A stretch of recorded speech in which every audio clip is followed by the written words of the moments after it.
14 unforgettable facts about Middle Ages.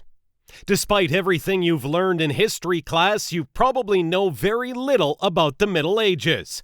That's not because your teachers were bad teachers, but it's because we actually know very little about this time period.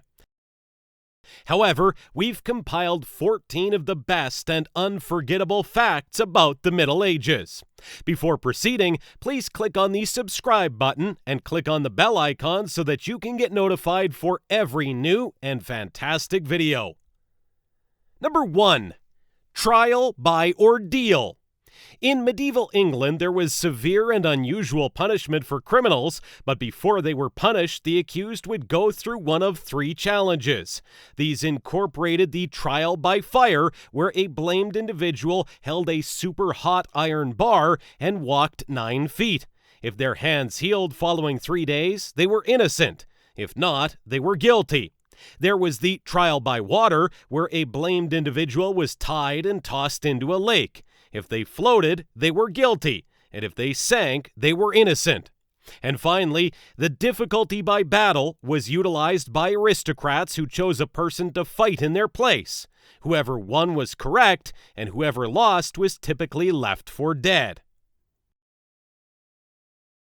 Number 2. Malnourished animals. Middle-aged livestock was malnourished that a completely mature bull was around the size of an advanced calf, and sheep were just 33% of the size they are today. While present-day sheep yield around 7.3 pounds of fleece, the middle-aged sheep yield was 1 pound for each creature. According to a study, livestock such as pigs, cattle, and goats were at their smallest during the 8th and 9th century. Number 3. Psychedelic bread. Summer was a troublesome time for townspeople who regularly ran out of grain before the new yield could be collected, so they turned to old rye to make bread. Unfortunately, stored rye could be tainted with ergot, an organism that causes hallucinations, gangrene, and even death. Number 4. Animals were prosecuted like humans. Some animals, like mice, were punished for stealing food, and a multitude of insects were sentenced for eating crops. There are even records of creatures being prosecuted for killing people. Number 5.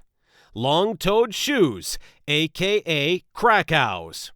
From the 1330s forward, men thought that long-toed shoes were very stylistic. By the late 14th century, the shoes were so long they must be stuffed with fleece, moss, or whalebone to support the shape. These shoes lasted in popularity for about 150 years. Number 6. They predicted the future.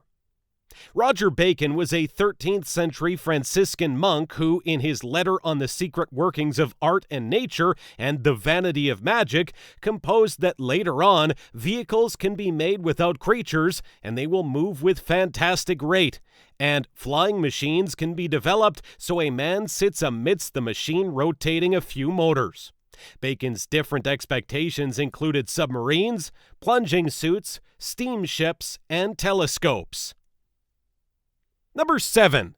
Soccer was prohibited and bows and arrows were necessary. Soccer back then was not like soccer now. It was very chaotic, which resulted in adverse effects. As a result, King Edward II decided to ban it completely. King Edward III, his successor, achieved the archery law of 1363, which directed that all male subjects practice arrow-based weaponry for 2 hours each Sunday under the management of the neighborhood ministry. Number 8. Rich people ate swans. These days, our royal swans are rigorously beyond reach, but in the medieval times, they were a delicacy of the high societies. They had recipes such as simmered swan for entrail sauce, Christmas swan pie, and meal signet. Additionally, on the menu were peacocks, turtlebirds, cranes, storks, sparrows, herons, and blackbirds. Number 9. London Bridge is tumbling down. The earliest form of London Bridge was obliterated in 1014 when the Saxons paddled up the Thames, attached ropes to it, and hauled it down.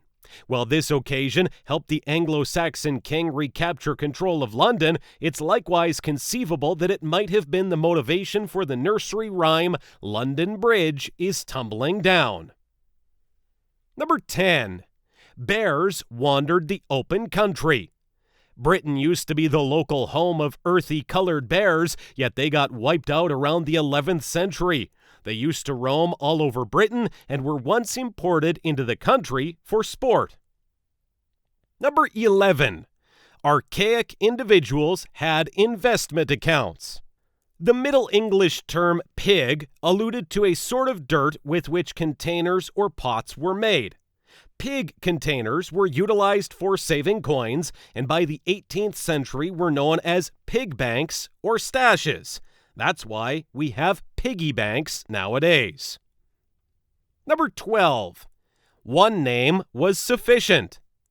Before the presentation of last names in England in 1066, everyone had only one name. When last names were used, they would frequently incorporate a moniker. For example, Richard Red, to indicate that Richard had red hair. On the off chance that Richard went bald, his name could change to Richard Ball. The framework advanced to a point where individuals would accept a similar name or the same, like today, as their father. Number 13. Statues were drain pipes. Foreboding figures like gargoyles were not added to chapels to avert detestable spirits, but to deplete downpour water. Projecting out from the structure, downpour would stream out their mouths and away from the structure instead of down the dividers to prevent causing harm. Number 14. Individuals weren't excessively messy. Middle-aged English individuals had confidence in the maxim, neatness is close to godliness, and if they could, would wash routinely in broad daylight showers. This tidiness declined in the 16th century when public showers were gone against by the Protestants because of undeniable degrees of prostitution. If you learned something amazing from this video, then please support us by liking. If you have suggestions for future videos, or if you have a fun fact, leave a comment below. As always, subscribe and stay tuned for another amazing video.